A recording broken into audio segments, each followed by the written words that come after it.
So here with Travis Barbera, owner of NOLA Co, king of the NOLA Castle, coffee chamber now, right? Yep, that's it. So yeah, just give the people a little lowdown about where, just kind of start from where you started with your kind of entrepreneurial journey, and just kind of to today. Right on. Yeah, I mean, you know, s- like you said, since a kid, I've always been ambitious towards having my own money. Yeah. And so since like grade school, I was taping CDs onto cassettes and selling cassettes to kids in like third and fourth grade. Mm-hmm. Because you couldn't get parental advisory CDs. Right. My older brothers would get the CDs, and we had the little boom box. You know, we just sit all night taping the CDs, and $5 a tape. Yep. And that was one of my earliest ventures of getting money. I still remember the same guy at my high school that did the same thing, and Yeah. I actually sold his house. Like Yeah. that, he reached out to me, but like he was that guy. Like Mhm. he had that new Lincoln Park when it came out, and you know what I mean. And I was like, oh, $5. It was a $5 thing, man. Yeah. $5 hustle. Right. Because a pack of CDs cost you nothing.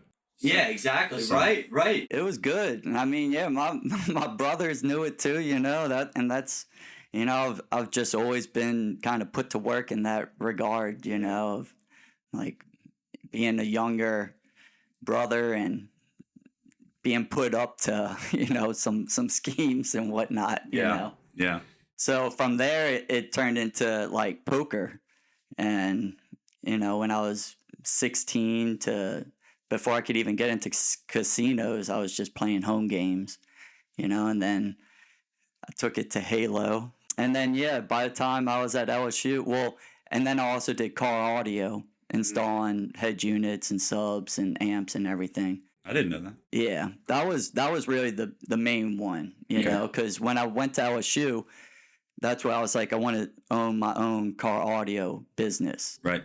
So, of course, I didn't really know too much about any of that, and I wasn't all that book smart. So, I went to like electrical engineering, thinking that was going to teach me that. Yeah. And I'm like, okay, no, that's This totally is something. nothing at all what I thought it was going to be. This is not it. And then with Katrina and everything, I already kind of wasted some credits and everything. So it's like, we need to figure out what we're doing in college. Right. So then I went to business, and at the same time, I knew I didn't really want to just sit in an office per se. And so then I honed in on agriculture business, thinking that would get me more on like coastal restoration projects or something. Yeah. But just overall, man, I was still just like doodling in class, and that was just something I always was doing, was drawing. But for some reason, my parents never pushed me towards pursuing that. I guess, being business and money oriented, knowing that artists suffer and struggle, and it's not really a lucrative career. Right. I never really got pushed towards it. But Were they always like supportive of whatever you were trying to do without trying to push you in one direction or another? Or were they like yeah. the type of parents that were like, you need to finish school? No, for sure. That was always number one. Yeah. My parents too. You need that piece of paper. Right.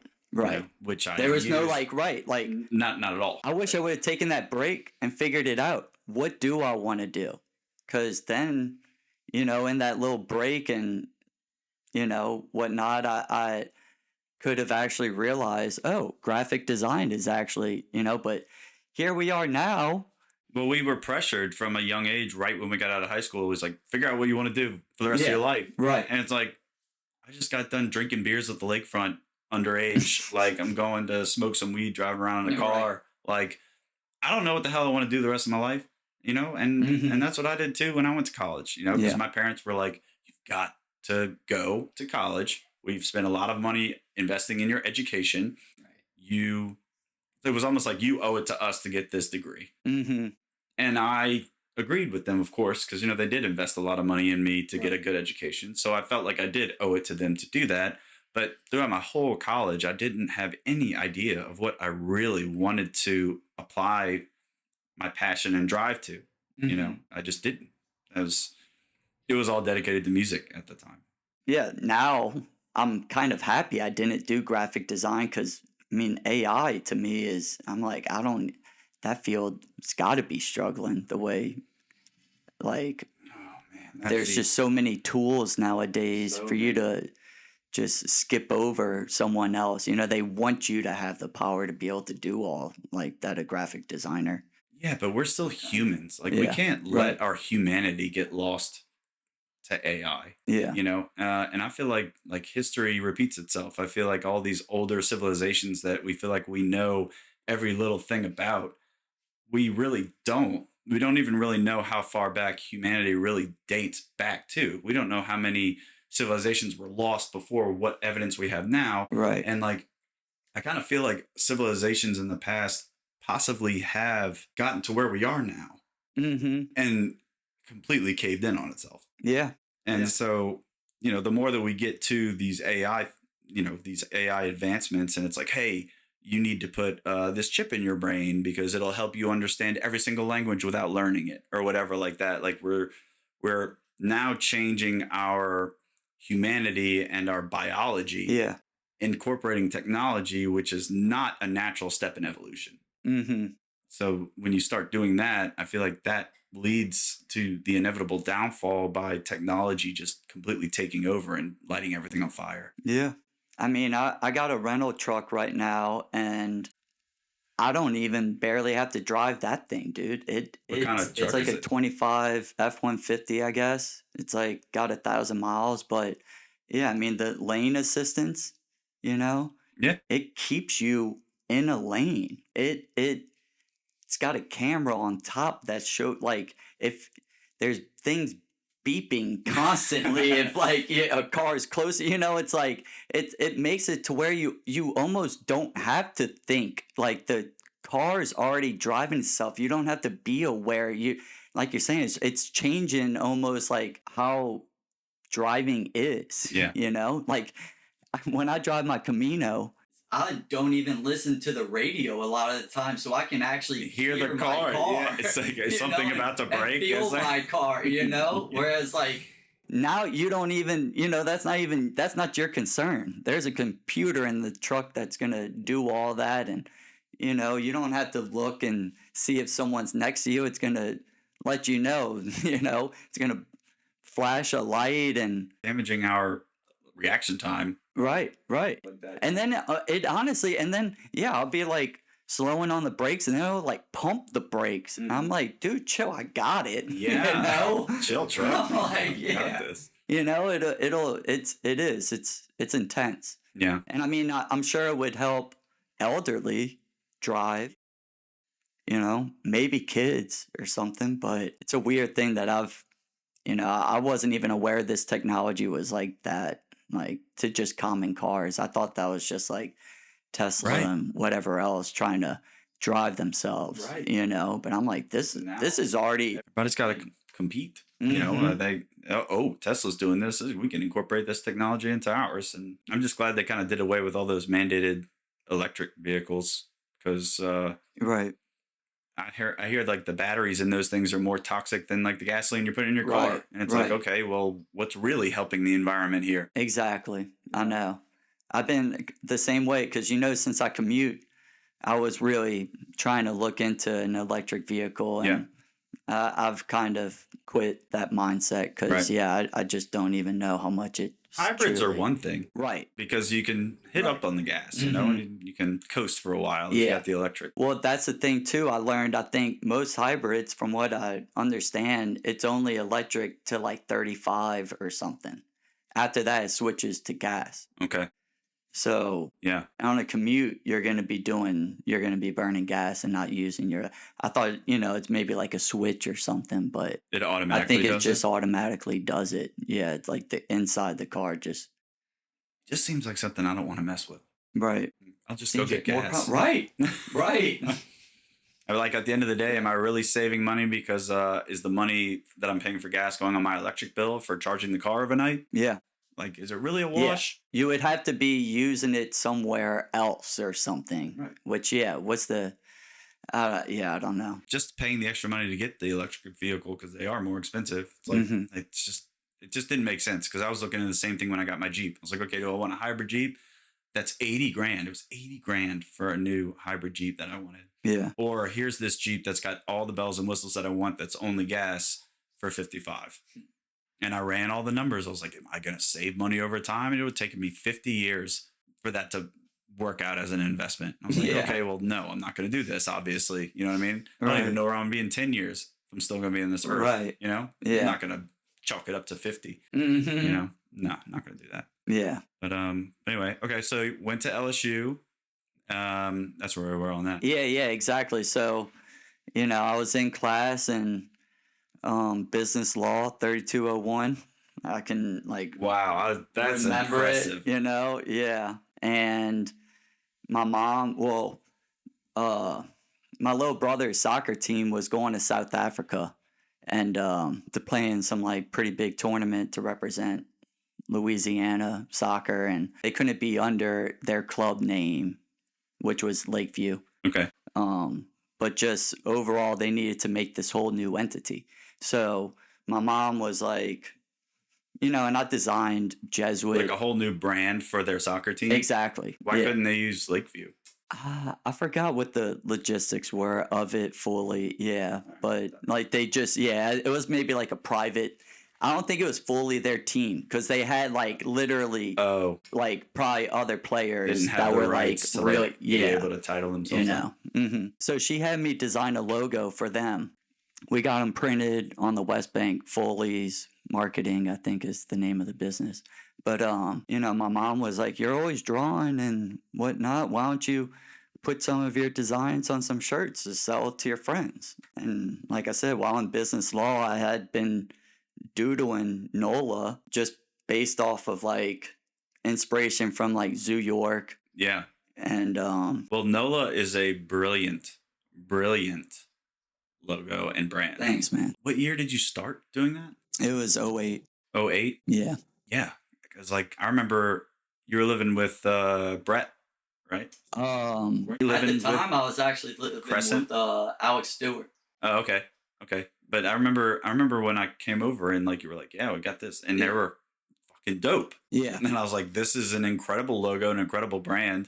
It is my home city, and it's like so many different aspects of it, like New Orleans, like NOLA, right? Because for the people who are listening, it's NOLA, KNOWLA.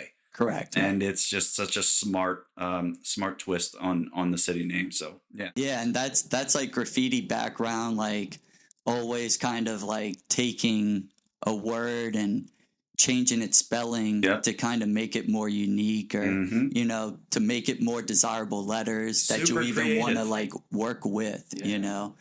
And I was getting back into skateboarding.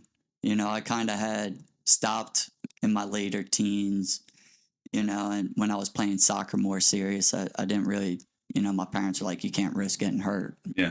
So once I was done playing soccer serious, I was like, well, I love skateboarding. Yep. Let me get back to that. Get back to some footy. But exactly.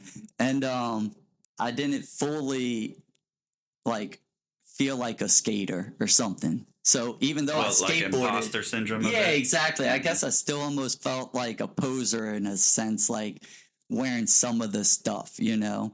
Something. Well, when we were growing up, and I'm sure it was the same for you, it's like, dude, skateboarders are like the coolest people on earth. Right. Like how am I supposed to live up to a reputation when all these dudes are so badass? Right. So you feel so inferior when someone's going in and dropping in, and you're just like, damn, I don't know if I can do that. Right. I'm not even gonna try. You know, like, And so like fully like just identity as a skateboarder would be like, you know, so. I didn't really know what to wear, you know. All my other friends were wearing polos and khakis, and you know that was it, you know. And nobody was just wearing showing up to the skate park in that, though. Right, exactly. So like, hey, Chad over here trying to drop into that. Right. So yeah, I mean that's where It was like, I need some clothes. Yeah. I love my city. I make my own clothes. Yeah. I want to represent where I'm from. And I remember a couple of times when we were in college, you'd go out to like Colorado with like a whole bunch of arsenal of some clothes and stuff. And you were trying to expand the brand at that time, right? And how did that go? Colorado was pretty good. I think still that was pretty early on. Yeah. And so I don't think I even had like stay outside. I don't think you did like, either. It was just the NOLA with me. Yeah. So like it was always hard. Like I was early, like really trying to just push like New Orleans on everyone. Yeah. Like now through doing NOLA, which is like you were saying, no Louisiana. Right. And to me, it's like knowing where you're from, which is also gets to like knowing who you are. Yeah. And knowing who you are connects with the stay outside, seek within message. So like for me to do NOLA outside of the city, I kind of would rather spread the message, I didn't have that back then. Now that's what's the most important thing to me, you know? Right. That's why I just went to Pensacola and painted stay outside, seek within on the bridge, and just to get the message out there. I don't need to paint NOLA. I don't have to write my name. Right. I don't have to be like, buy Travis Barbera, buy this art, I don't care if y'all know it's NOLA. I just want you to resonate with that message, and that's where like entrepreneurship met like purpose, for me. And well, it's authentic. It's very authentic because that's you. That's what you're passionate about. That's what you love. And I mean, that's really why I wanted to have you here to talk to you about this, because investing in yourself and following what you are passionate about doing not only makes you a happier person, but it allows doors to open in that field of your reality that would not have been open before if you had been just working a miserable job that you don't enjoy. Like you are one person that has always followed your passion, always followed where your heart was, and done what you wanted to do. And I love that. Thanks, like so much about you. I think that's probably why we're such good friends. Oh, yeah. Because I've done the same damn thing. Yeah, exactly. I know it. So it's just like when I've got my mind to something, ain't nobody stopping me. And I think you're the same way about that too.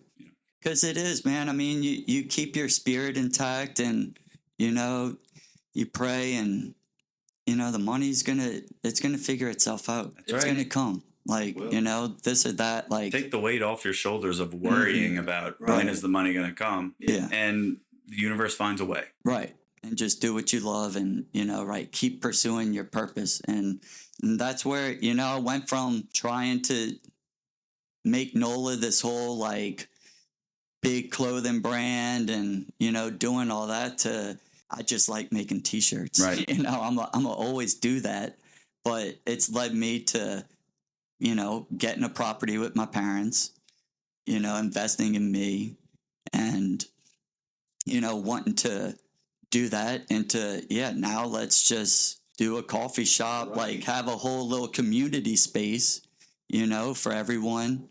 That's always been kind of the purpose with it there. Yeah, tell the people about your coffee shop. Yeah, I mean, it's been a long process of transforming the space from residential to commercial. So, we've been doing art shows and art parties for the last like 6-7 years. Which have always been amazing. Yeah, thank you. Always had a great time. Yeah. I've had people meet like, boyfriends, girlfriends, best friends, like, oh yeah, actually we met at your party, I'm like, that's awesome. Well, now they're like there best was friends. always like-minded people at those events. Like, I, every time I got an invitation to something at the castle, I was like, okay, I know the type of people that are going to be there. That's my people. They're open-minded people. They're creative people. Which is really cool because, you even saying that, that's like the same thing with like Airbnb. I felt like my experience being a host was phenomenal. I get into Airbnb, I don't know, 4 or 5 years,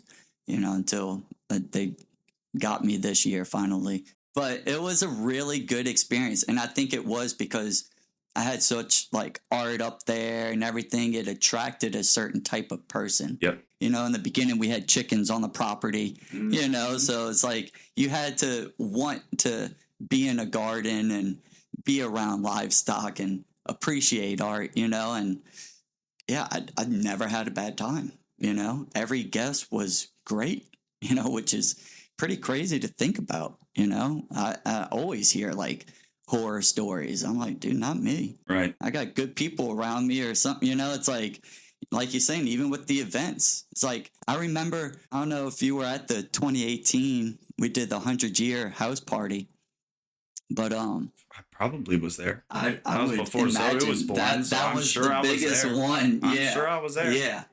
And you know, I had the whole house. It was right when I quit doing long-term renting upstairs, and I was trying to figure out what I was gonna do. So we were like, yeah, let's throw this big house party. Right.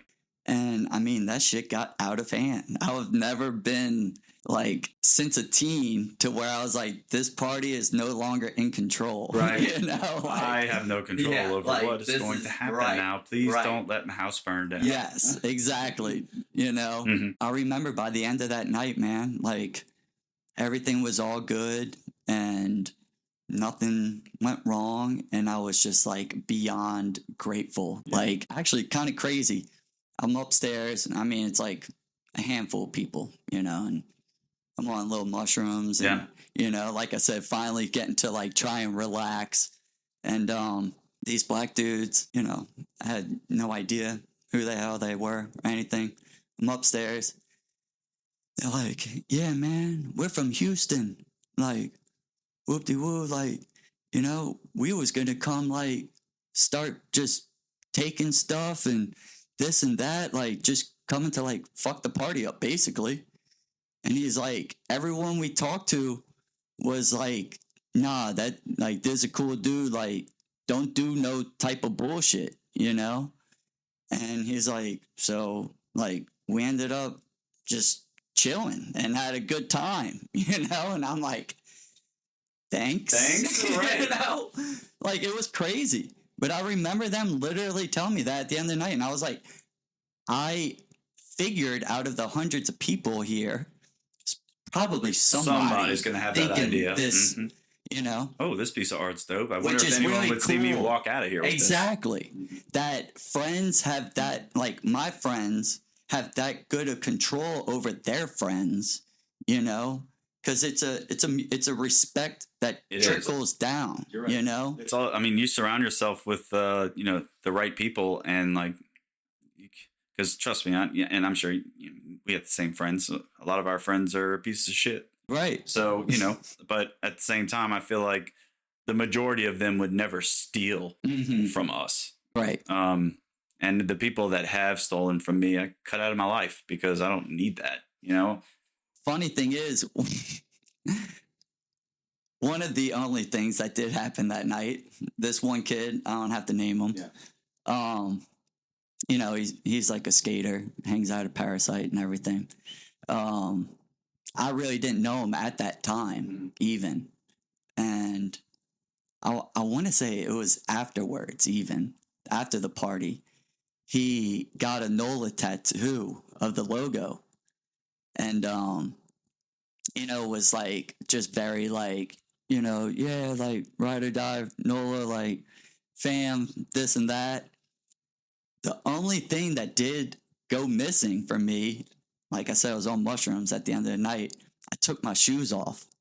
There were these Currency Jet Life Reebok Collabo shoes, pretty exclusive shoes that were hard to get. And they went missing. I'm like, how the fuck, where did my shoes go? You know, such a weird thing.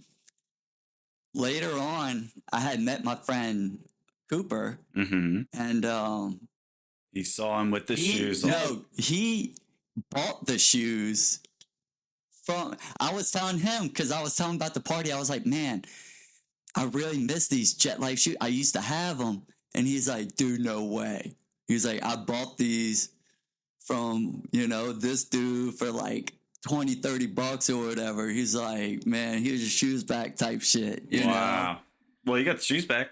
Yeah. That's good. Which was, it was very just, yeah. But fuck exactly. that guy. Right. But I'm like, you're gonna get an actual tattoo. Get a tattoo of my shit and steal my shit? Like, people be crazy, like, thinking, but, and of course, like, I'm not gonna, like, confront dude. I just, like, jabbed him a couple times, like, wish I had these Jet Life shoes, Just, like, just bring it, yeah, this guy needs to like, make him think, needs to disclose what he did to me, right? But he never will. Yeah, and I mean, it's a small thing, but yeah, it's just, yeah. If you think you can take someone's shoes, yeah, like, dude. What else do you think you can do to that person? Right. You get away with it one time, then you think you can do it all the time. But like you said, that's that whole reality of people.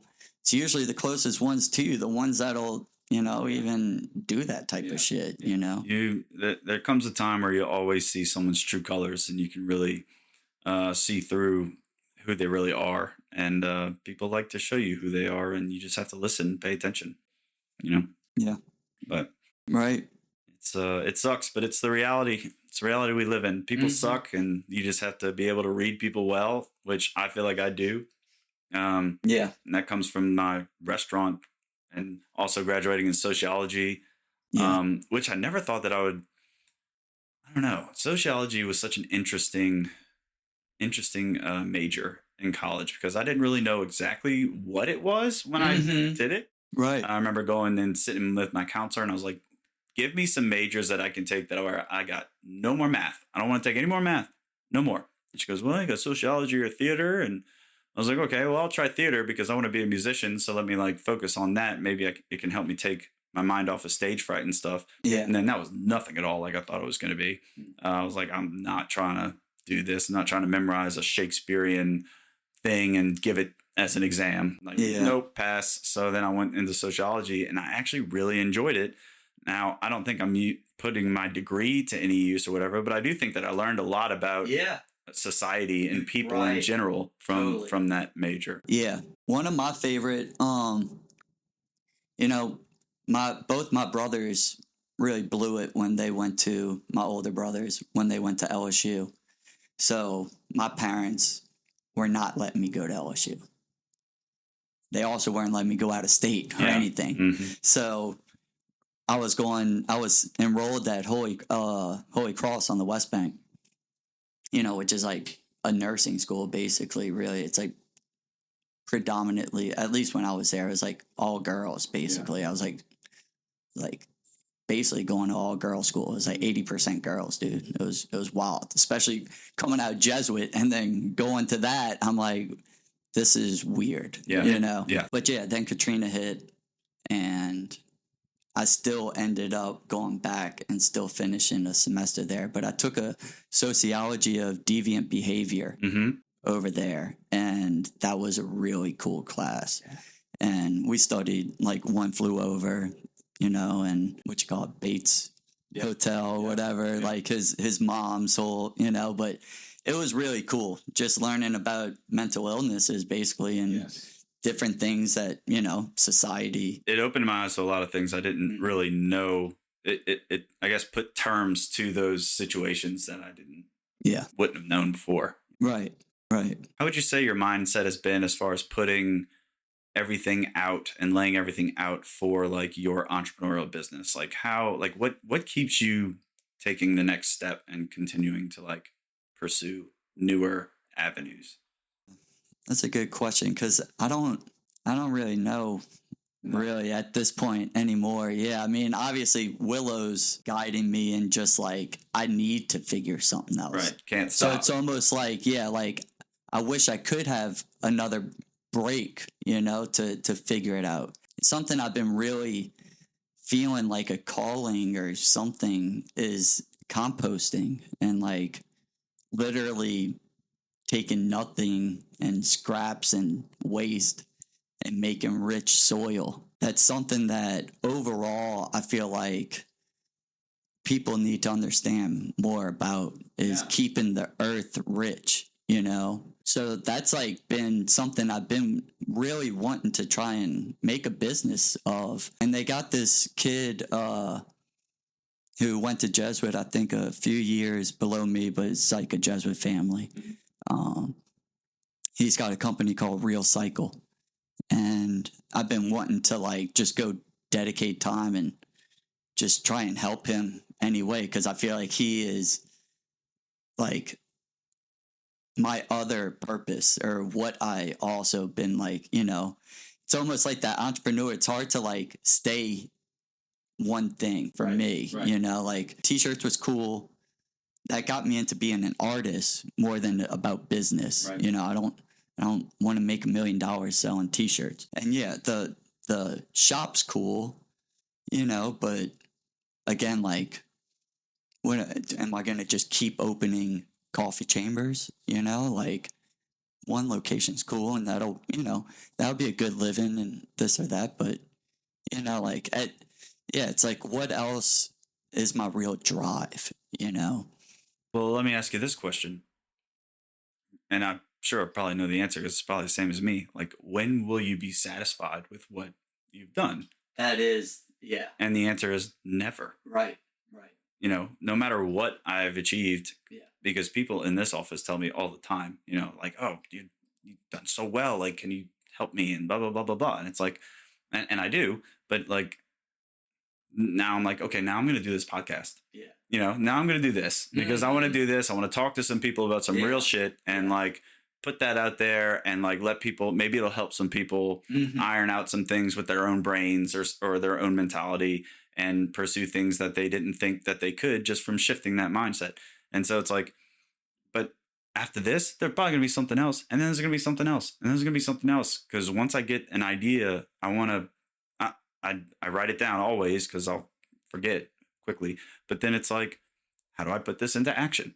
And then I dedicate some white space time. Like every week I have at least an hour where I dedicate white space time where I sit in here and just kind of reflect on like all the ideas that I've had and try to figure out a game plan into implementing them.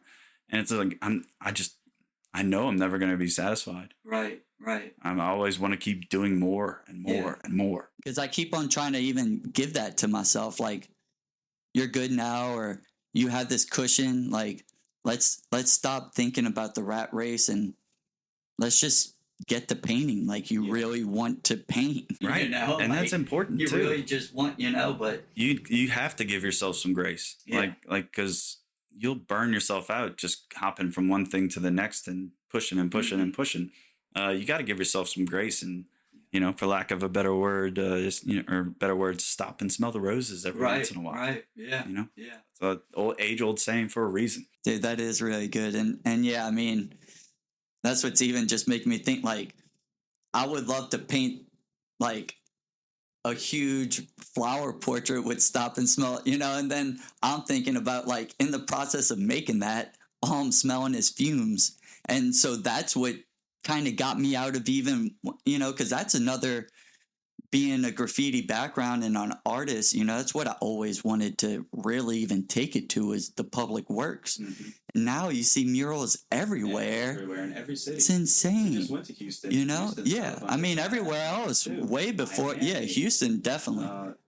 Yeah. And any real metropolitan, right. But yeah, the fact I was driving through neighborhoods, I see them all over now on people's properties, fences, everything. There's so many. And like coming up, there was only a handful of artists who could really do some really good work like that. Yeah.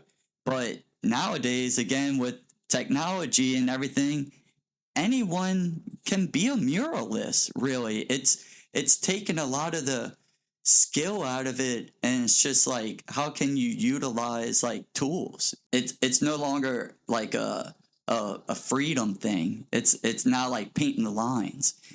People are like, I want this, and like, just paint it exactly like this, put it this exactly. Here's a picture. I want no line out of place. Right. It's like, okay, well, you're kind of taking my creative domain away from me. Exactly. It's no longer, like, and I remember. Well, that's like Terry. Terry used to drive him crazy when he did these commission pieces, because that would limit his and because that would limit him, and he's like, that's not my freedom. My freedom is where I sit there and my craziness and brain is like putting this from here onto this paper, or onto this canvas. And anytime anybody gets commission, it's like, oh, now I got to do something for somebody else. And no. Right. And it just, but we got to do what we got to do to make money because we're all slaves to the system. Yeah. But I've said this on a couple earlier podcasts with some people. It's like, I feel like we as humans really are here on this earth to share our creativity with the masses. Yeah. Like we are. Like that is, if there's anything that I'm sure about, it is that. Right. And that's obviously, I mean, that's what NOLA was about. Yep. Was like showcasing the talent that Louisiana has, because I feel like we are some of the most talented people down here. We are, and we get a lot of bad rap from the rest of the country because everybody. Anytime you see anybody stereotypically categorizing someone from Louisiana, they got a seersucker suit on, they got a country accent that talks like this and raccoon ass accent or whatever, and that they just completely narrow us into this small category of gator bashing, frog hunting, crawfish bug eating Southerners. Right. But the people in this city are some of the best people in the entire country. I've been to a lot of places. The people are so welcoming. Yeah. Especially during like Mardi Gras, you'll go out and people will be having crawfish bowls at their house and they'll invite you in. You don't even know who they are. Right. But a ton of creativity comes from this place because you have such a melting pot of cultures that just come to one location. They all intermingle because everyone's so welcoming and friendly for the most part. Everybody's got their bad days, but like, man, going to other places like in Houston, like it's some assholes there. You know what I mean? And even Melissa was like, man, like, why are people so weird here? I'm like, because we're not home. Like we're somewhere else. Right. Like at home, you expect people to be friendly. But when you go places like that and you try to ask someone at the front desk a question or something like that, and you just have a different type of attitude that gets thrown at you that you're not accustomed to. Right. But that's the difference in New Orleans for sure as to other places. And I mean, dude, that's like one of my favorite, like traveling and coming back, to the city. And like, whenever you do a connecting flight and like, you kind of can get somewhat of even though it's people from all over, you kind of get a feel of like what that city is almost even like. Definitely. Based upon the people in the airport or whatever, And like you said, like with New Orleans, I always find it so great, like coming home and seeing people that aren't the same color skin as me or this or that, and like you said, the whole melting pot and being like, wow, these are my people. Yep. Like all this vibe, this everything, this is what like fills my soul, like I'm like, this is home. Right. I can never be gone longer than 2 weeks, and I'm like, God, I just want to be home. Yeah. 2 weeks is always the threshold. Right. I'm like, man, I gotta get home. Like I miss home. Yeah. I would do 10 days. That was always my longest vacations back. I don't even think I've ever left more than that still, really. And you just itch for it. You're just like, man, that's my home. That's home. Right. I want to get home. It is. It's very interesting. But yeah, that's what, again, NOLA with doing all that and, meeting artists and getting to push the art out like that and, letting people, a lot of the artists I've been working with aren't from New Orleans, but that was kind of my goal originally, was strictly New Orleans people, but then I was like, okay, well maybe, we should branch out a little bit, help, receive outsiders. And also help push your brand outside. Exactly. Which again, stays with the whole stay outside. That's right. That's right. So it's like always a multi-tier, like, and that's even where I want to push like outsiders more of a thing, like NOLA outsiders, kind of like the outsiders, and just that whole, that'd be cool. Because everybody's always like, we outside, like it done became a whole thing, which was crazy because even before that, when I first had done Stay Outside, there was nobody talking about outside and nobody talking about stay. And then when I did mine right after that, Dos Equis ran the Stay Thirsty, my friend. And I was like, oh my God. So then it was like I was just ripping off of Dos Equis with the Stay Thirsty. I'm Man, like, I damn it, never once thought of that, Travis. I never once thought it just of that. was. It was there. It's in your own mind. Well, I'm just like anyone else who didn't like it could have been incorporated, like me biting off them. Yeah. So that's where Seek Within came from, because I was like, how do I differentiate my slogan from this? For sure. Know? So that's how I added the Seek Within. And then, like I said, now it's just crazy because everything's on outside. I'm like, damn, I feel like I can't even do like outside now because it's like the message done got out or something, It's like, so now I just want to like body like everyone's like trying to be outsiders, That's kind of another place where, I'm trying to brand more with that whole notion, That just all just plays to your creativity, man. Yeah, it's like your team building a brand and a lot of things like that. Like it's like developing a team in a sense. So you got your team name, you got your team logo, you got your team mascot, you got your star lineup. Yep. You got your different throwback jerseys. You got your I know what are the vintage jerseys that each team wear for the all that stuff. Some of my best friends, who are like on board and love NOLA, they're like, but what is it? Like, but what are we doing? What? And I'm like, I don't know, man. Right. Like, I guess it's like a social club now. Right. I mean, this was on a path to be like a legitimate, like expansive clothing brand. Right. And now, it's kind of this cool thing that's still my baby, and I still am going to put things out in it, but it's not like my primary focus in life anymore. Exactly. I'm no longer trying to be supreme. Yeah. Or the hundreds or anything. But so I'm like, I mean, I guess it'd be pretty sick if we did like a Mardi Gras crew or something. I don't know. I remember back when I was in college, like my older brother's friends, they started a crew. I forgot what it was called, but they would have balls and, just kind of like a social club. I don't know if they ever actually marched or got to be in a parade, but they were doing it. Like the Braveheart Warriors. Yeah.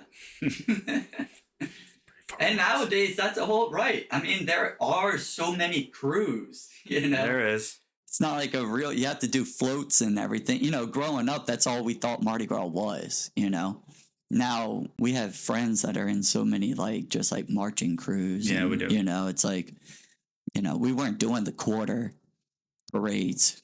No. In our high school and college years here, so. No. I wasn't even really allowed very often to go to the big city parades. I had to stay to Metairie. Yeah. My parents were like, oh no, but my parents were also the type of parents that were like, oh, you have 2 weeks off of school.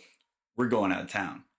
I'm taking you out of town so that you are not here, to go and mingle and, do all that stuff. Yeah. But as a parent, I understand why they did it, right? Because when you go out of town, that's already occupying your child's brain a lot because it's all new things. Right. So like you don't have to worry about dada, mama, because it's already something that they're processing new, that they're experiencing new. So I do get it. Yeah. Okay. Get why they did it. Right. Because I was probably just like my daughter. I was probably like, Mom, Dad, I want this. Let's go do this. Mom, Dad, Right. Zoe bounces off the walls, man. I'm sure Willow does too. Yeah. I was just looking the other day, man. I'm like, I guess I got to start actually counting like sugar content. Oh, yeah. Like I'm starting to think like on every little packets but you know how it is, man. People are always just giving your child shit everywhere. You go to the store, here's a sucker, can they have a piece of candy? Oh, I'm like, dude, it's insane. Kids are attacked. And it's really challenging for Zoe too, because we've been having to be gluten-free for her. Oh yeah. So it's like, she's celiac? We don't think she's celiac, but she's got something going on with her brain. There's something called like pandas that's out there to where like she was getting strep in her she was getting strep throat, and she was getting it consistently. Like she would be sick for 2 weeks, she would be healthy for a week, and then sick for 2 weeks, and that happened for like 6 months. Dang. And turns out that when we did a GI mapping of her stomach. She has strep living in her gut. And what that has in turn done is if you get repetitive strep, it could go to your brain and cause inflammation in your brain. And we started seeing that happen because she was being very testy, very quick tempered. Wow. Right? And it happened like that. And, we must have seen like 10 specialists. And we're like, she's not acting like herself. Dang. And we don't know what's going on. She kept testing negative for strep. Like, okay. So we went to immunologists. We went to allergists. We went to... Dang. We went to everyone. Okay. Wow, and then we finally found this one doctor who was like, look, I think this is what's going on. It's not like a publicly accepted thing in the medical community yet, but more and more and more kids are experiencing it. And so once we started going down that path and we took her off of gluten because the doctor was like, look, we don't know if she's celiac, but all it can do is help. Yeah. And so we had to like email her teachers and be like, look, we're going to send her with special snacks, and talk to the school cafeteria and be like, look, you can't give her anything that's got any gluten in it. Yeah. And then me and Melissa are both like, we also have to do it because I don't want to be eating a fat old roast beef po' boy right in front of her. Right. And she's like, why are you eating that? And so that has been very challenging to your point of just like the kids are given stuff that you can't monitor, and it's very difficult to do that when you're not with them. You just don't know. Right. Yeah, my older brothers struggle with that. He's got one that's got celiac, and so that's why I'm just kind of familiar with it a little bit. Yeah, it's a struggle because my mom's always complaining, or like birthday parties, they can't have cake, or we went to Chuck E. Cheese for a birthday party Saturday, and it's like, sorry, we needed to bring her a gluten-free pizza so that she could eat pizza with the rest of the kids. And then we went to Trader Joe's because they got a lot of cool cakes and stuff there that are gluten-free. And we got her own cake and brought her the cake, you know? And it's just like things that we have to do because we don't want her to feel left out. And we don't want, especially when all the other kids are eating freaking sugar and gluten, and it's like, girl, like, I wish I could just tell you just to dive in, but like, I also love you and care about you too much. Girl, I got to be like, you just can't. We make sacrifices as parents every single day, but I wouldn't trade any of it for anything because my child's missing. Right. Truly, bro. It's the best. But people always try and pick that whole choose your battles and this and that. I'm like, this is a small, just let her have it, but it's like, you just keep doing that. And that's what creates the problem, Exactly. And then it's like, if I eat a cookie or something, it really does ruin your appetite. Anytime like, oh, it's just one little thing or whatever. I'm like, as soon as you eat that, you don't really want to eat some real food or, it's not because it filled you up. It's just not real food. Yeah. So your body's even kind of like, I got some kind of substance. Like something's going on in here, and now this healthy food don't look too good to me anymore. Yep. Here, eat this. I just made you this great meal. Please eat this. Right. I'm not hungry. And then 10 minutes later, I want a snack. Nah, bro. Right. You ain't getting a snack. You got a dinner plate right here. Finish your dinner plate. Right. And then we can talk about getting something else if you're still hungry. Right. But then it's a battle. Right. And then it's like, okay, now you're not eating. But like, as a parent, what do? Do you say, okay, I give in to the snack? Because then she consciously knows that we give in to the snack every time. Mm-hmm. Or you go to bed hungry. Right. And which she's fine with. She's just now malnutritious, malnourished, it's we know that's not good for them. Right, which we also know isn't. So exactly, how do you win in those? Nobody knows the damn rules to parenting for real. Yeah. And Melissa was pushing me when she was pregnant. She's like, you need to read all these books. Read all these books. I'm like, I'm not reading any of these books because none of these people know shit about my child that's not born yet. Yeah. They don't know how she's going to be. I'm not going to take somebody's advice and then maybe I'll actually act the wrong way in a situation because I took someone's advice instead of like kind of following my gut on how I need to do it. So, right. Exactly. We all wing it. Yeah, right. As long as we're good people and we just try to teach them the difference between right and wrong and good and evil, that's the base of it. Yeah. And I mean, dude, I've been thinking about that a lot lately. Like, am I letting her down? Am I being the best? You know, like, of course, I like to think I'm, you know, and people tell me I'm a good dad and this and that, but it's still like makes you, yeah, thank you, man. Dad. It's like it's still like you wonder, like, am I doing this right? You know, like, am I still, you know, like when you get home at the end of the day and you're just freaking exhausted, and she's like, oh, come push me on the swing, you know what I mean? And it's like, I just want to sit down for a minute, but then I think in the back of my mind, I'm like, okay, no, yeah, sure, I'll go push you on the swing, you know, even though I'm exhausted, like. I don't want to let her down. Right. And I don't want her, like, I will take 80,000 lashes on my back before I allow her 1 ounce of harm. Right. You know? Right. And so it doesn't matter how tired I am. It's like, you know, it's like being a parent's another job. Yeah. You know, totally. Just way more gratifying. Right. Right. Exactly. Yeah. I had, saw a little video the other day about just like a mom talking about how, like, you know, like, no one will believe in you as more than your kids, you know, and we're their heroes. No, right. Like, I feel so bad for these poor kids who are like, they just have parents that are just so absent, so absent, like drug moms and dads. Right. I watched a video the other day, a crushing video, and it was cops that had gone to it was cops that had gone to this house, and both of the people were just strung out on the floor. It looked like a hoarder house, right? Because I'm watching the cop cam video. Yeah. And they're trying to wake these 2 parents up, trying to wake them up, the mom was on top of the kid, dead. The kid was dead under her, and she was like zonked on top of the kid. Oh my God. And it's just like, how do these people live with themselves? Yeah. That crushed my soul. Like, I could never even imagine. Right. You know, that's awful. Like, you're now no longer responsible for just yourself, you know? And some people can't hold that weight, really. They can't. You know? Selfish. Yeah. Unfortunately, we have a lot of things in place for you to trickle down a bad road. There's plenty of vices. There's plenty. Right. You know, there's so many. Oh, my God. Yeah. And, you know, and Melissa's always playing devil's advocate because I talk to her about this all the time. I'm like, why aren't these people like, why doesn't this person just go and work? Like, why? I don't understand. You know what I mean? And she's like, well, some people just don't have the ability to do that. No. I'm like, I can't comprehend that in my brain. Yeah. Like, my brain does not settle. Like, I can't just be like, okay, this is just how it is. I just have to accept it. Yeah. If it's something I can control. So I just don't understand. Like, this person can change their life. They can do it. They just have to do it. Here's how to take the action. And I don't agree with that. I don't agree with the fact that people just can't help it.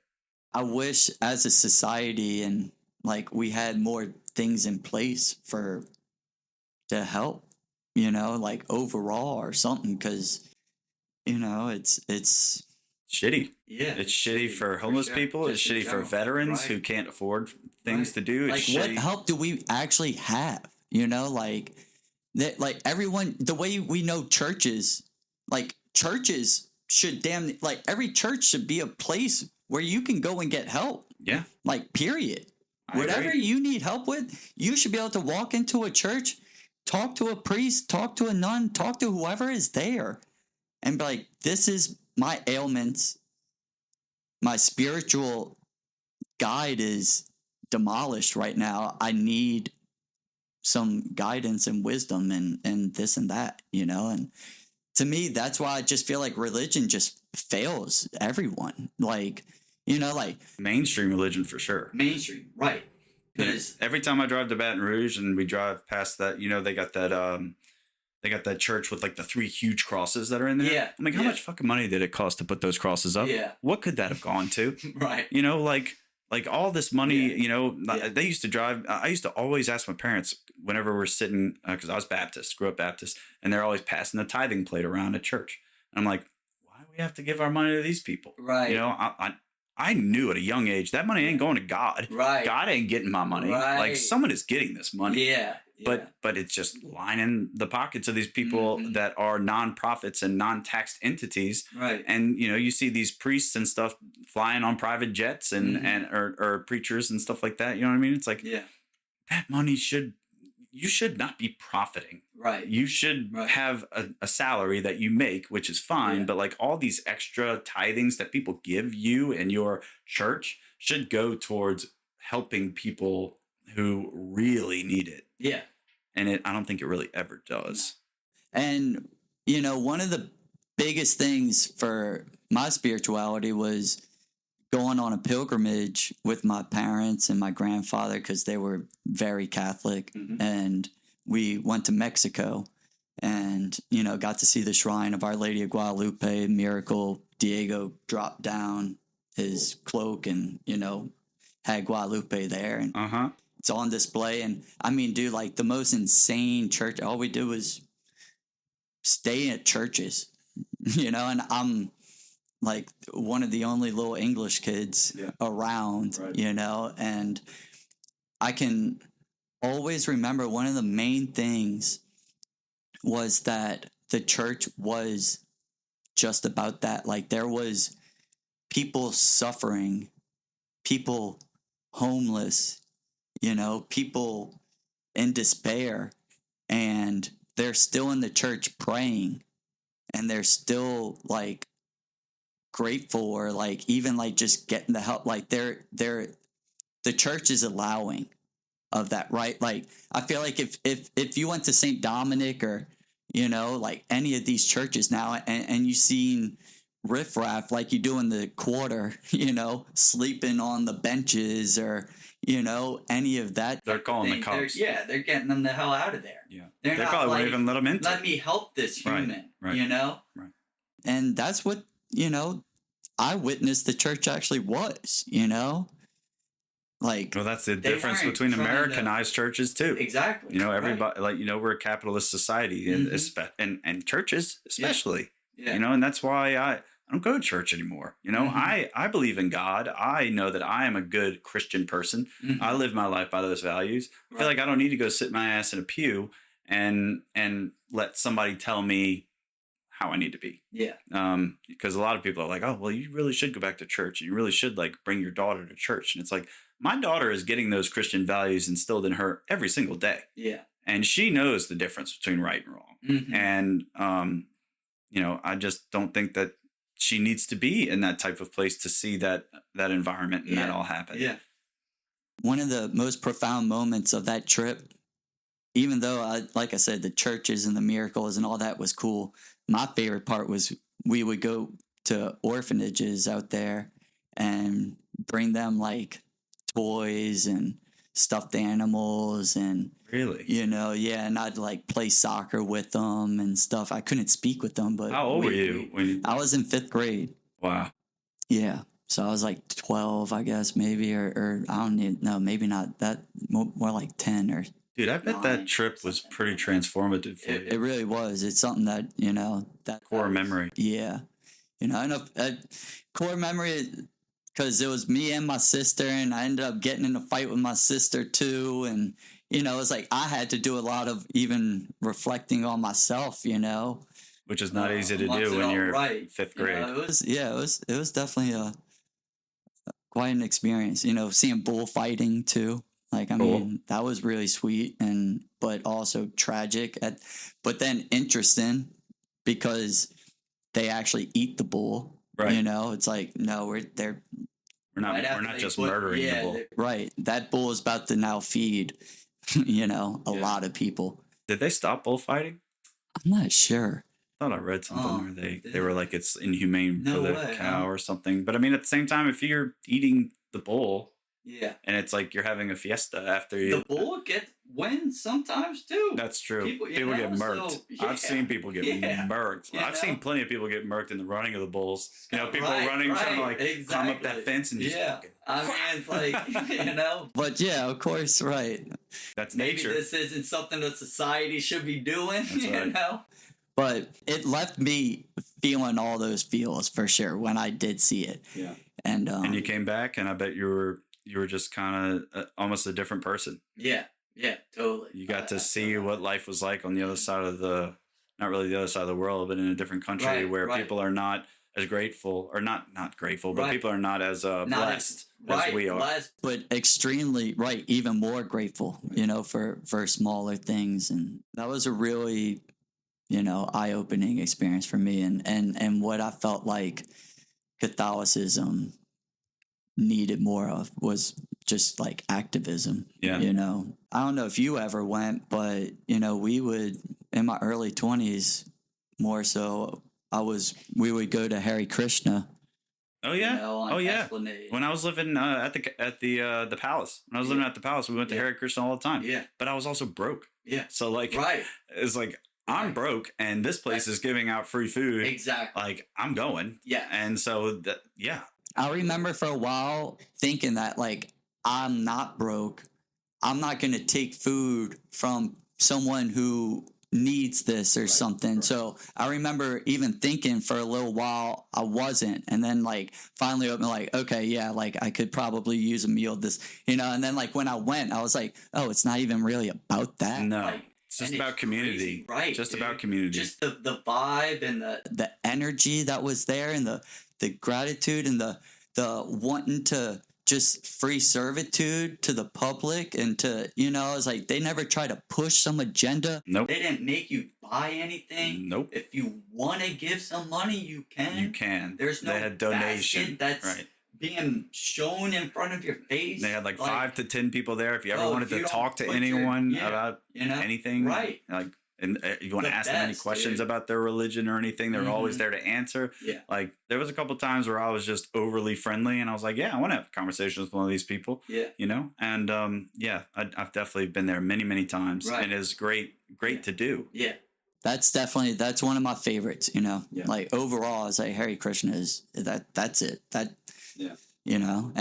I mean, like, from there, I got books, I was studied into it, and, I was like, wow, there's some really neat, cool, cool ideals. Yeah, exactly. Cool ideals. Yeah. There's, I feel like with every single religion out there, no matter what, you're going to disagree with some aspect of it, but that's where you go down the rabbit holes yourself, and you really do the digging, and you're like, okay, well, this is now my opinion because I've gone to the end of the hole and read everything I can to draw my own conclusion about this and believe what I feel is right after gathering all the information together. Right. Everybody today, I feel like you read one thing and everybody's like, oh, that is my opinion on this thing now. Nobody's doing their own research about anything really anymore. Social media's fucked all that up. Right. Yeah. And I mean, early on, with Catholicism, it was like, you can't, it's almost like they always try to push some agenda of, like, you can't even try and learn about other religions, or you're, like, going against Catholicism, which is mind-blowing, because so many there's been so many different rewrites and different versions of the Bible, and then also back in the olden days there was different versions of the Bible, and, like, these groups of people dictated which versions they were going to make the mainstream Bible. So I was watching a video the other day of someone who was discussing that, and we're talking about how the old Hebrew Bible, like, there is so many different things that have been mistranslated into the Bible today. Yeah. And all these books that they found, like, they found some books, like, off of the Nile, some scrolls and stuff. And unfortunately, the person that found the scrolls was out looking for firewood to burn, and they found all these papers and these scrolls that were so many years old. Dang.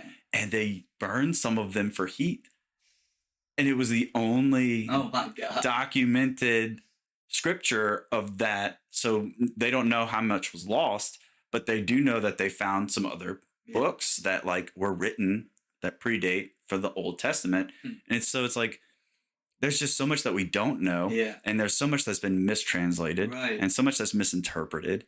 And it's like, that's what's weird. It's like, they don't even want you to go right. They're like, no, don't believe what I tell you. Believe what I tell you. Right.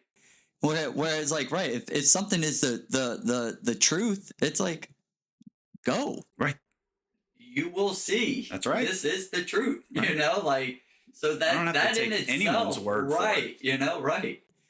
you know. And I remember at Jesuit, we did have one teacher, Spitzfaden, super old teacher. You know, he like taught my dad, type deal, and he was one of the only ones that really like put that out. Like, you don't have to take any of, like, go make your own decisions. You were lucky. Like, Rummel didn't have those people. Yeah, my religion teachers at Rummel were like just such a kook that in old school, I think they just maybe couldn't get rid of him or something. But he was the only dude. Like he did. He was so bizarre, man. But he helped get that first sort of thinking like that. And then I think we read Life of Pi, maybe there or something, that really, you know, I was like, oh, this is sick. Yeah. You know, and I dig this book and this journey for sure, you know? Yeah, 100%, man. And then, yeah, you know, just taking it from there, learning about all religions and where does religion stand for you right now? Like, what is your spiritual beliefs like currently in the present? I mean, like with like life or death, or like, I guess like, yeah, I guess what do you believe is the spiritual, the reality of the spiritual realm, I guess. Yeah, man. It is so crazy these days, you know. Yeah, because you feel like more and more is actually coming out. Yeah, that is making you second guess what you thought before. Exactly. I definitely still believe that like our energy is like created and destroyed and recreated constantly on Earth type, you know. I believe in reincarnation, like absolutely. My belief has always been that as humans, we're basically at the top, you know, like we're basically God. Like, well, we are the only beings, you know, on the planet that can do critical thinking. Yeah. And I mean, that's what could, you know, like, you're not supposed to believe in that you are as God, but like, to me, that's kind of like God is in me, with me. I am God. Yeah. Like, you know, and this is the pinnacle, you know, and when I die, I think I become dirt, and I feel that. Well, your body becomes dirt, right? But your soul lives on in a different. In my opinion, your soul will go into another plane of existence, like, and be one with all until that you decide that you want to get put into another meat suit. Which is interesting you say that, because Willow talks basically about that a lot. A lot of kids do. And I've actually asked Zoe. I chose y'all, and, you know, this and that. Tell me more about that. I mean, she's, like, I can't even barely, it's so crazy, dude, the type of shit she says sometimes, you know. But, you know, that's she, you know, and that was early on. It's like, as soon as she can talk, kind of, you know, it's like trying to remember before you can teach them everything to make them forget. Yeah. What's that movie, Baby Geniuses, where like they cross over and they forget everything that they knew when they were babies, because they actually knew the meaning of life when they were babies. But when they cross over into that actual level of critical thinking and talking and everything like that, like, it's lost. It's like now this life is, it's now. Like, I definitely believe it's that. It's like all knowing, and then you forget to know this world, you know. You're like, you degress all throughout, you know, is kind of, in my opinion, kind of, you know, they can't voice it or anything, but like the what's in a newborn's mind and you know, like, at that time they were somewhere no one really knows, because you're it's just such a debateful topic. Like, because I've seen videos where when a sperm is inseminated right in an egg, at the moment that they do it, there's light. Like I've seen a video of it, right? So like, when life is created, there is light, which is the debateful topic of, okay, when does life actually begin? I've known multiple women, like really close to losing their lives giving birth, you know? Yeah. later on, it's definitely still, something that still is, a thing for sure. Yeah, it is. It is. It's a touchy subject. It is, dude. It is. You don't realize how much people have gone, it's like, wow, it's like. Well, it's scary because I feel like I shouldn't even have an opinion on this because I'm a man. Right. Because I respect women a lot, and I understand that that's their bodies. They should understand what's going on with it. I feel like I almost am not qualified to have an opinion about it at all. Right. Totally. The whole reproduction thing isn't in our control at all. Nope. It's not for us in that sense. We weren't created that way. Yeah. It's up to women to bring in future generations, period. Yep. Back to your point about energy. Yeah. So apparently it has been scientifically proven that, I don't know, I think the number was like around like 3 trillion something, that amount of like electrical energy that your body produces just on an like outward into the universe. Yeah. And so if, that's what makes me really think that like we really are just all energy. Mm-hmm. Like all of us are. Yeah. We all see what we see with our reality, but then you have the split experiment where you're looking through, and then if you're not looking, then it's not there. Simulation theory, we can wrap around that circle. But I really do feel like we're all energy. When we die, our body does become one with the earth because that's what created it inevitably. Right. But our soul goes to another place, and we are one with everything. We understand all. And then if we decide that we want to come back and live another life, we can. Another funny thing Ryan told me when I had him on the podcast, he was telling me there's a story called The Egg. And The Egg is a story about someone who, I forget the exact story, but it's like you come back as every single human and live throughout history and live their life until you, and when you are finished, that is when you reach pure nirvana and pure zen, from learning every lesson from everyone that's ever lived. And I thought that was a crazy. The one, like you were saying, I'm not super psychedelic and, whatever, but the first time I took a half a hit of acid, I can remember, I was like, it was supposed to be this good acid. That's why I took it, but I'd had nothing to relate it to or anything, and I couldn't tell. But I remember feeling like I was like, in front of the mirror, and I wanted to literally like rip my chest open.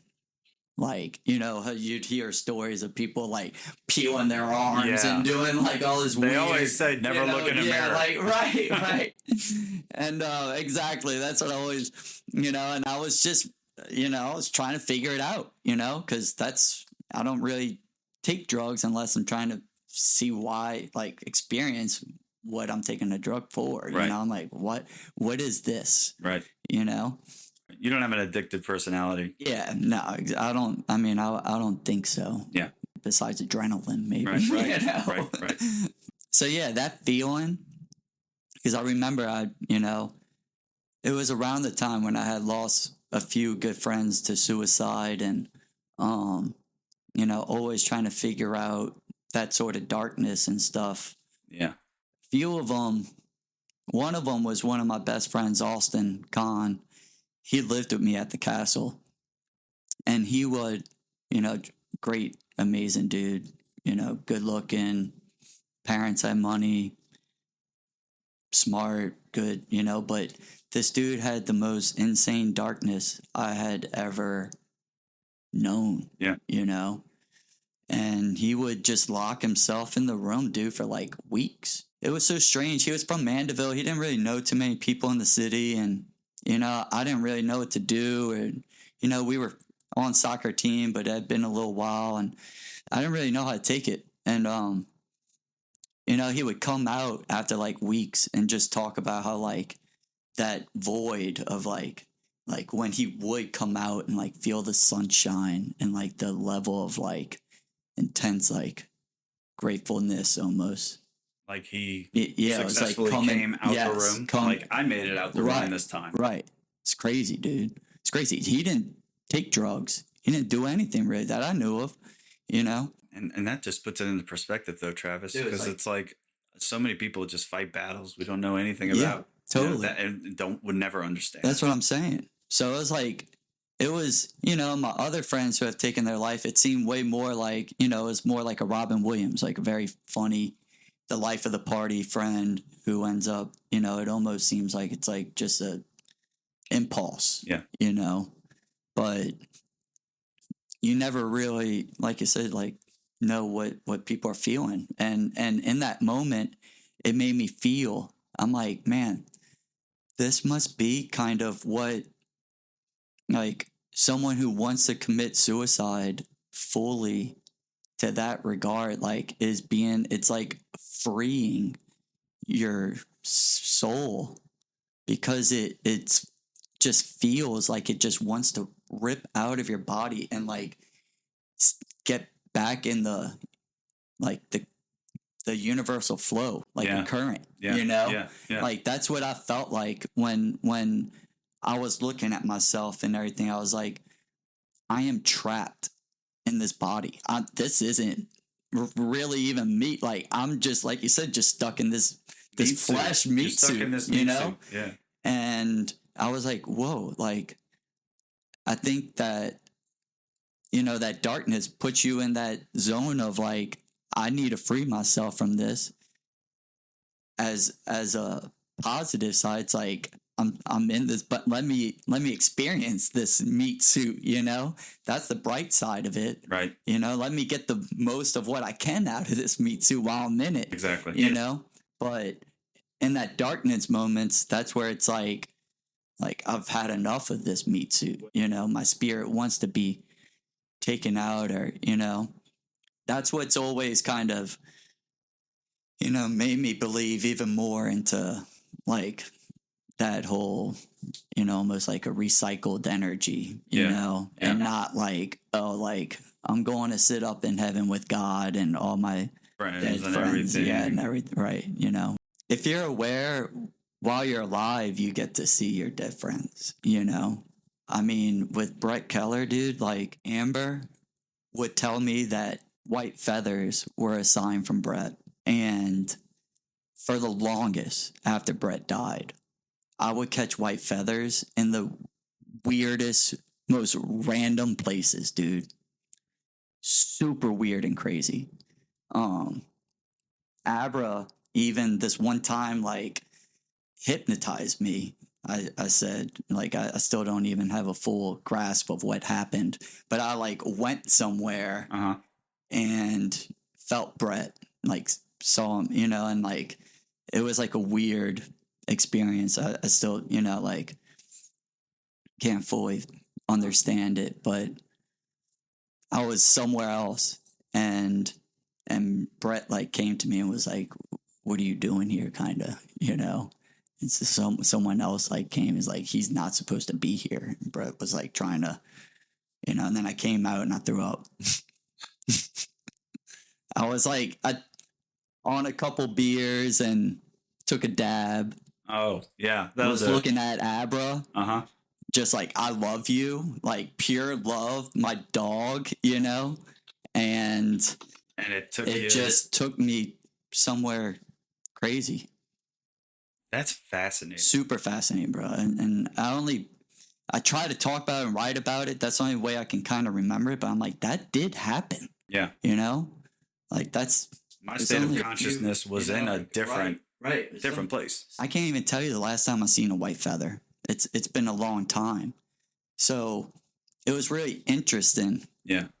You know, like her telling me that, and then all of a sudden seeing them after she told me even more, like noticing it more, you know? And I feel like it's so much of that, you know, just in general, like whatever it may be, you know, that you can, you know, connect with somebody in a beyond, you know. Overall, that's how you know, you gain strength when you lose people, in a sense, you know, like it is almost like a pouring into you in a it's almost like your choice. Like, what are you going to do with your spirit? You know, like, what do you want to do? And I think you get that option. Do you want to stay with loved ones? Do you want to do this? Do you want to do that? You know, like, I think there is an option almost. You have free will. Right. You have free will. And then at the same regard, curses, you know, which is why I love anime. Animes are always touch into all that type of stuff. Yeah. You know, it's so in the most wild and bizarre way. Yeah. You know, but that's why I'm like explaining it. I'm like, this sounds just like anime, you know, stuck souls and, you know, curses and breaking them free and all these little things. But yeah.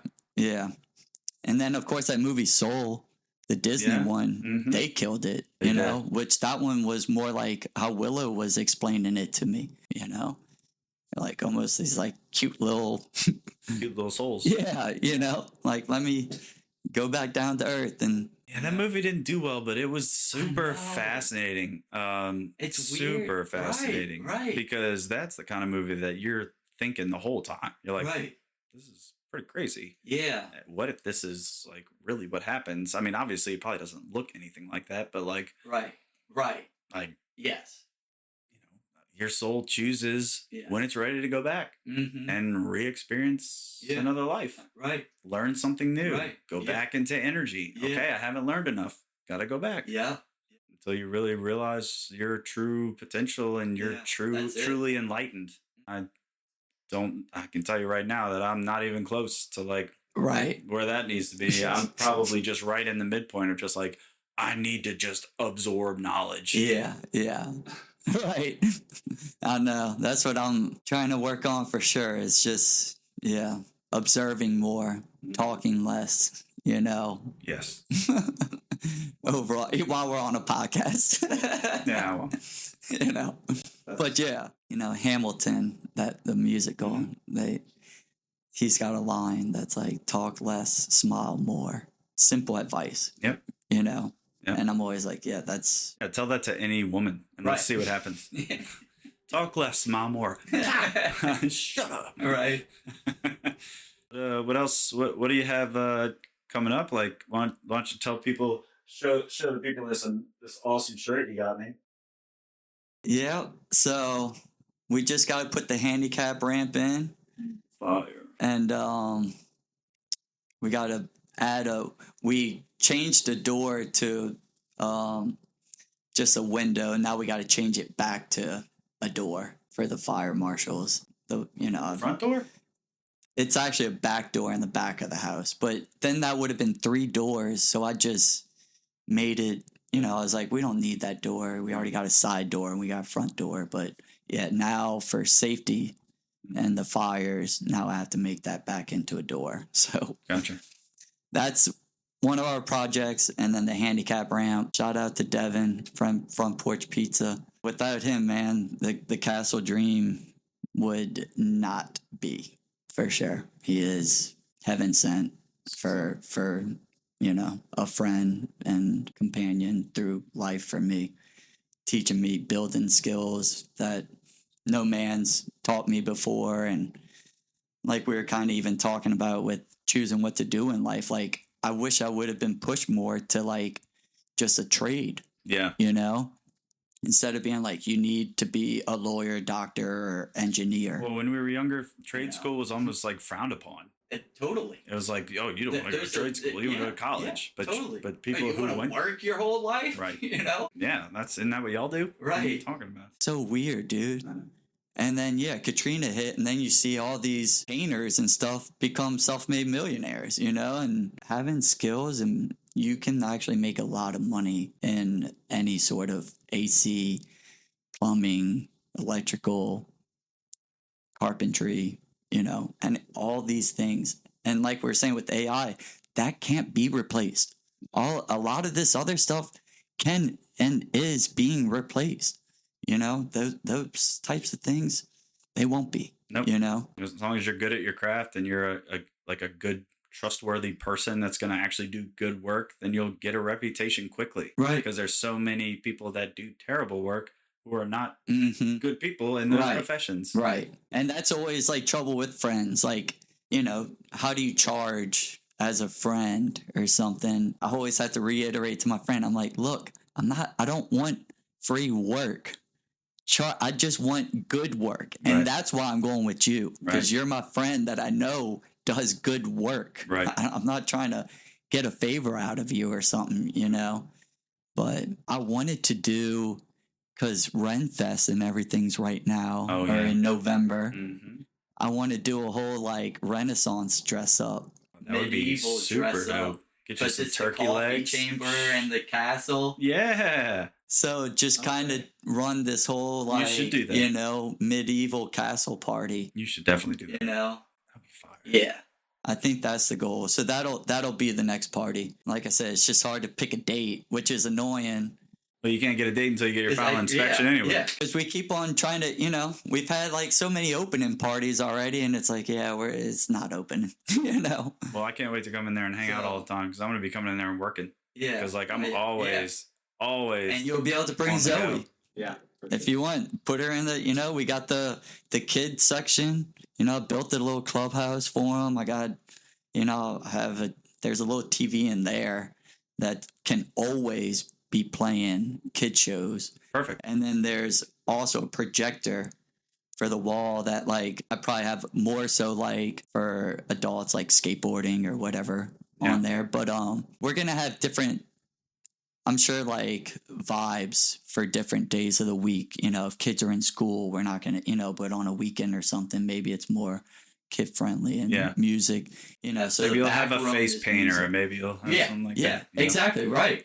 Well, there's so many places, because Melissa and I are always looking for places that are like gated. Yeah. Right? It's like, hey, where's a place where we can go hang out? We can bring Zoe, but she can run around and do what she wants to do. And we don't have to worry about her hop, skipping, and jumping out of here. Mm-hmm. Not that she would leave us, but just even for people taking her, you know? Yeah. So that's awesome that you built a little clubhouse there and that you've, you know, got it to where it's kid friendly. Right. That's going to be a great perk for it, I think. Yeah. Thanks, man. Yeah. Yeah. Because I mean, my partner's got a child. I got a child.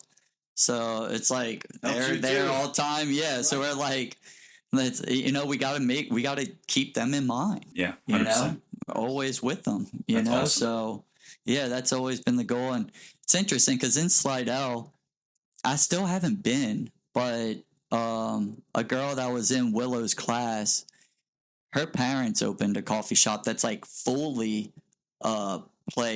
place coffee shop. Oh, wow. I think it's got like a whole build out. Yeah. And they of course talking about, you know, insurance liabilities and this and that. And I'm like, yeah, that's, you know, it's a lot with all that. But, you know, we kind of like just barely dabbled in, you know, it's like, yeah, I'm trying not to have anything where like, you know, kids can get hurt or, you know, climb or do anything. And then you got to carry an exponential insurance policy just to make sure that you're covered for that. Don't want to add to that. Exactly. Yeah, no. So it's just, you know, it's just a little playhouse, a little reading corner. Main thing I was trying to do more so is like instruments because it's, you know, NOLA and the music and everything. So I got a little like organ keyboard, like it's like a small little thing in there. I was talking about getting some like tambourines and stuff, and my partner Victoria's like, you trying to kill me type shit. So I was like, all right, maybe we'll just do like music class certain days of the week, or, you know, a certain little event or something, you know. Do a musical education. Yeah. Every week we listen to a different record. Yeah. Exactly. Like hey, this week we listening to David Bowie. Mm-hmm. Next week we're listening to Dr. Dre. You know, just keep going. Totally. And then kids can be there and like, what the heck? And then it's like, oh, for the David Bowie listening party, we got somebody that can face paint a lightning bolt on your face. You know what I mean? That's like cool. Nice, dude. I like little that. Theme for it, you know, incorporate the creativity and the music aspect and the art aspect into, you know, helping our children understand that stuff. Because and at the end of the day, we teach them how they are going to be. You know, all the stuff that we allow them to consume and all the stuff that we consume on our own while they're present is molding them. Mm-hmm. And KNOWLA, she told me that. Yeah. She's like, I saw her at the Primus show at the Sanger. And she's like, oh, I'm so upset my son's not here because he loves Primus. Like he's out of town with his dad. And I'm like, oh man, I wish I could bring Zoe to this. And she's like, well, you know, I mean, I don't really I didn't let my son listen to any crappy music growing up. So like he's got the same musical taste as me. Yeah. I'm like, you know, that's exactly right. Like we teach them, Yeah. you know, based off of what we listen to and what we like. Mhm. Unfortunately, he's always already gotten onto some Taylor Swift, so that's I was about to say, it's inevitable. I yeah. think. Willow's got her own, Yeah. own taste at this K-pop point. Demon Already Hunters. starting to, exactly. I bet you know every Dude, word. every word. I don't even know how she manages to do all that. That's you know, so like funny. that's so impressive. Yeah, you know, that you can actually memorize lyrics and you don't even know what you're saying. It's you know? There is nothing better than when I'm just like hanging out at home and all of a sudden I just hear my daughter singing. Yeah. I'm just like, oh, that makes me so happy. Right. Like, that is awesome. Yeah. Just singing to herself. You know? Just like, right. yes. Right. Yeah. She's yeah. got that gene. Yeah, man. Oh, it's great. It really is. Yeah. I've been, you know, I got a rental truck right now, so it's got Sirius and just been listening to Bob Marley for the last few days. Yes. And I'm like, I need to get her on some reggae. Like, that's what I want to try and put a little like flavor for her, you some know, Marley, like get some into Sublime, some Revolution. you know? Yeah, because it's easy lyrics too, you know, for the most part, like they're all good stuff vibes, you could write, you know, and to feel that right, like who's bigger, you know, who would you say? Who's bigger than Bob Marley? Yeah, you're just talking about in the reggae sense, or I'm like just in talking music in general? Yeah. I mean, there's people that I feel like I would say the Beatles are probably bigger than Marley, but at the same time, more often there are people that are just on par with him. You know, I think like Zeppelin's probably on par with Bob Marley. Yeah. You know, Pink Floyd. You know, your big hitters. Yeah. You know, but they're like all like we're at this point now where I think they're just equal. Yeah. Yeah. Like I love them all. I'd say equally. Zeppelin for sure. I mean, as much Pink Floyd is definitely one of my favorites, but I just, you know, maybe it's because I don't want it to be like so mainstream like that, you know, be like, it's not, but you're right. Some of those. Greatness is greatness, man. It can be as mainstream as it is, but greatness is greatness. And Led Zeppelin's fucking great. Yes. And the Beatles are great. And Bob Marley's great. And Pink Floyd is great. Right. So, you know, greatness is great. Yeah. Yeah. Truly. So I guess where can people find you on the internet? At NOLA Co, KNOWLA CO. That's probably the main spot. Yeah. You know. Are y'all gonna have a separate coffee Instagram? Yeah, we do. Yeah, it's Coffee Chamber 504. Coffee Chamber 504. Yeah. Okay. And then of course I got the NOLA Castle too. I've been trying to separate my lives, and now I almost have like too many separations. Under one roof, you know? right? Yeah. Because I got like a personal page, a business, you know, I'm like, But you're still gonna have some clothes on the rack, right, at the castle. Are you still gonna have some clothes? So that's what they all kind of are, you know, like the castle is still like I share more just event spaces. Yeah. Like if we did one of those, you know, little paint party, like, you know, like a full event type thing, music and art, it's gonna be on the NOLA Castle page, spelled with a K. Yeah. Coffee Chamber is going to be strictly about the coffee shop specials and I got you know what's going on there. And yeah, if we have like guest DJs, that'll probably still be under the Coffee Chamber. But you can always invite NOLA Co to collaborate, right? And so like so it's joint. Yeah, it's cool they did that. Because I can, even though it's both my pages or you know, you're still getting both audiences, right. Yeah. Which exactly. Because you're trying to get everyone from NOLA to come and follow Coffee Chamber. Yeah. So you might as well collaborate as much as you can. Yeah. Because that's what I'm going to do with the podcast. I'm going to collaborate with my real estate page, and then whoever is on the podcast collaborate with y'all to try to reach more people. Right. Because that's really the goal. If someone needs to hear something that I'm talking about with all these different people about their mindset or their entrepreneurial journey or something like that, I just feel like people sometimes need to hear from people that they know. Yeah. And, I wanted to take the leap and just do it. Yeah, dude. It's super cool for sure. Yeah. I mean, just like you said, just hearing your friends talk and overall and meeting someone new that, you know, is like, oh, wow, like that person's got a similar journey as me, you know, like, or like, oh, I can gain something from that person's experiences or, you know, so. Yeah, for sure. I appreciate you having me, man. Yeah, it's been really cool. Always feel like I could talk to you forever. Yeah, me too. We could. We could probably sit here for 4 hours and just keep talking. Good, right. I mean, we go to lunch and dinner and stuff too. So it's like we just homies. Yeah, but no doubt, man. Love you very much, brother. So Yeah, thanks love for you too, coming and bro. sitting in on No there. doubt. Girl dads for life. Girl dads for life. That's right.